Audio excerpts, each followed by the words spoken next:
સુરતમાં ધારાસભ્યના જવાબથી લોકો લાલઘૂમ થયા છે। સુરતમાં ખાડીપુર બાદ ભારે જન આક્રોશ છે। જનતાએ ધારાસભ્ય કિશોર કાનાણીને ફોન કરીને મદદ માંગી। જનતાએ પાણી કાઢવા મશીન મોકલવાની માંગ કરી। ધારાસભ્ય કિશોર કાનાણીએ એક જ લીટીનો જવાબ આપ્યો। કાનાણીએ જનતાને કહ્યું, પાણી કાઢવા મશીન નહીં આવે। સ્પીકર પર નેતાજીનો જવાબ સાંભળી જનતાએ તાળી પાડી। લે ભાઈ, તાળીઓ પાડો, મશીન નહીં આવે। ખાડીપુર બાદ ધારાસભ્યએ ડોક્યું ન કાઢતા લોકોમાં રોષ છે અને વરાછામાં ઈશ્વર પેલેસના રહીશો રાત્રે રસ્તા પર ઉતરી આવ્યા। ધારાસભ્ય કિશોર કાનાણીને ફોન કરીને મદદ માંગી હતી। પાણી કાઢવા મશીન મોકલવાની માંગ કરાઈ હતી। ધારાસભ્યએ મશીન નહીં આવેની વાત કરતા લોકોમાં રોષ છે અને સ્થાનિકોએ તાળીઓ પાડીને વિરોધ નોંધાવ્યો।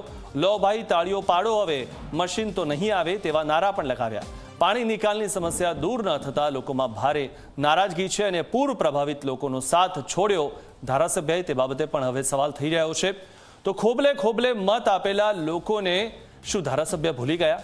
પાણી નિકાલ માટે કેમ મશીન નહીં આવે? ધારાસભ્ય શ્રી કુમારભાઈ કાનાણી, તમે લેટર તો બહુ લખો છો પણ મશીન નથી મોકલી શકતા? તમારી ઓફિસમાં પાણી ભરાયું હોત તો પાલિકાનું મશીન તાત્કાલિક બોલાવ્યું હોત ને તમે? જનતાના ટેક્સના રૂપે જ પાલિકાના પાણી નિકાલ મશીન લીધેલા છે તો જનતા માટે ઉપયોગ કેમ નહીં? આ જે મશીન લીધેલા છે તે શું ધૂળ ખાવા રહેશે? કારણ કે લોકો જો મશીન માંગી રહ્યા છે પાણી નિકાલ માટે તો પછી મશીન નહીં આવે એવો જવાબ કેમ આપ્યો?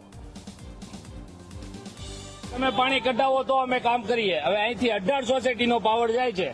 બપોરનું 2 વાગ્યાનું કોઈને પાણી નથી, જમવાનું નથી, તો આ બધા કેમ કરશે?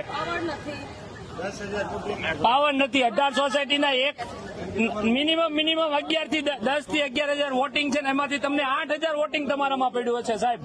8,000 વોટિંગ અને નહીં સાહેબ, તમને વોટ આપ્યો ને એટલે વાત કરીએ છીએ, બાકી તો ન કરીએ અમે વાત।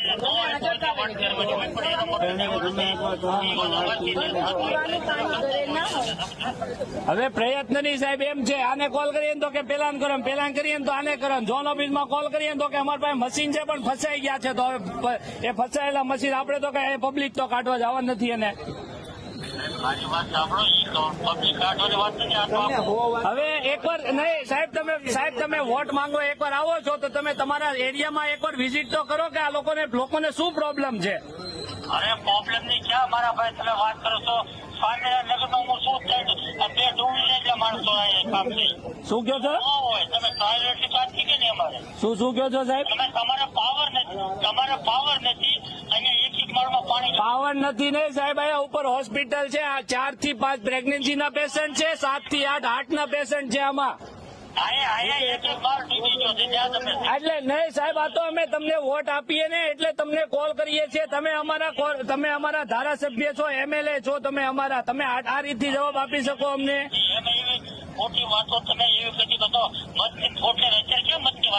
તો મત આપીએ એટલે તો તમને અને જરૂર હોય ને તો તમે આવશો 4 વર્ષ, 1 મહિનામાં 4 વાર તમે આવ્યા મારી સોસાયટીમાં। હા, અત્યારે તમે રાવ સાહેબ ને કોલ કરીને કહો કે SMG નું છે, SMG માં પાણી એક મશીન મોકલે પાણી કઢાવે। વાહ ભાઈ વાહ, તાળીઓ પાડો। જો મશીન નહીં આવે, મશીન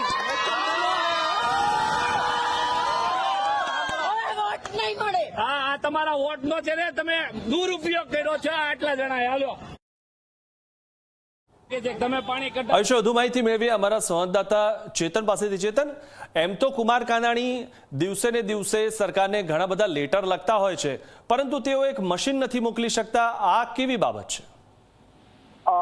બિલકુલ થી સુરત શહેરની વાત કરીએ તો સુરત શહેરના પર્વતપાટા, લિંબાયત, વરાછા સહિતનો તમામ જે વિસ્તાર છે તેમાં ખાડીપુરની પરિસ્થિતિનું નિર્માણ થયું હતું। 3 દિવસ સુધી જે ખાડીપુરના જે પાણી છે તે જોવા મળ્યા હતા। વચ્ચે ખાસ કરીને જે સ્થાનિકો છે તે સ્થાનિકોમાં રોષ જોવા મળ્યો હતો।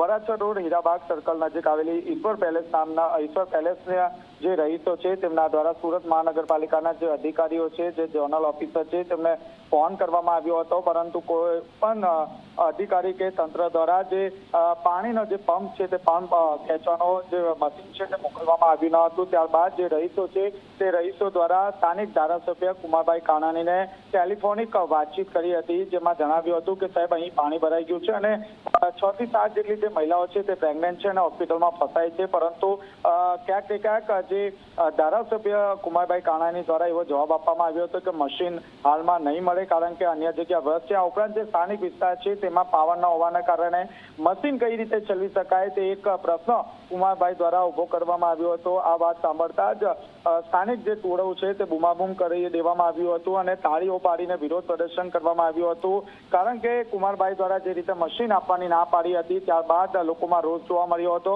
આ જે વિસ્તાર છે તેમાં 11,000 માંથી 8,000 વોટ જે છે તે કુમારભાઈ કાનાણીને આપવામાં આવ્યા હતા, પરંતુ જ્યારે લોકો મુશ્કેલીમાં મુકાયા હતા ત્યારે મશીન ન મળતા લોકોમાં રોષ જોવા મળ્યો હતો.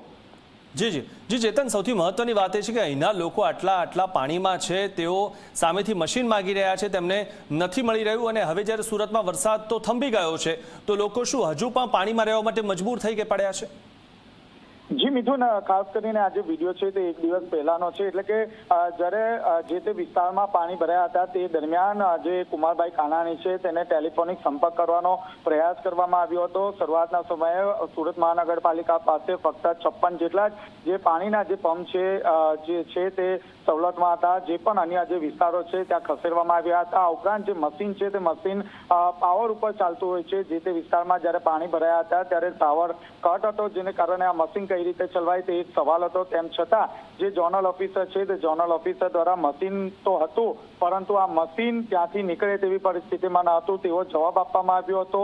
જે વરાછા વિસ્તાર ગણી શકાય, જે હીરાબાગ છે તેમાં 3 થી 3.5 4 ફૂટ જેટલા પાણી ભરાઈ ગયા હતા. જે રહીશો છે તેને પારાવાર મુશ્કેલીઓનો સામનો કરવો પડી રહ્યો હતો, કારણ કે જે બેઝમેન્ટ એરિયા હતા તે બેઝમેન્ટ એરિયામાં કમર સુધીના પાણી ભરાઈ ગયા હતા. પાણીનો કઈ રીતે નિકાલ કરી શકાય તે માટે ધારાસભ્યને ફોન કર્યો હતો, પરંતુ જે રીતે મશીન આપવાની ના પાડી હતી ત્યારબાદ લોકોમાં જે છે તે રોષ જોવા મળ્યો હતો. જી આભાર ચેતન, માહિતી આપવા બદલ. તો સુરતમાં પાણી ભરાવાની સમસ્યા દર વર્ષની છે, પરંતુ તે પાણી કાઢવા માટે જેટલા મશીન જોઈએ તે મશીન નથી, અથવા તો એવા મશીનો છે કે જે સમયસર ચાલતા નથી.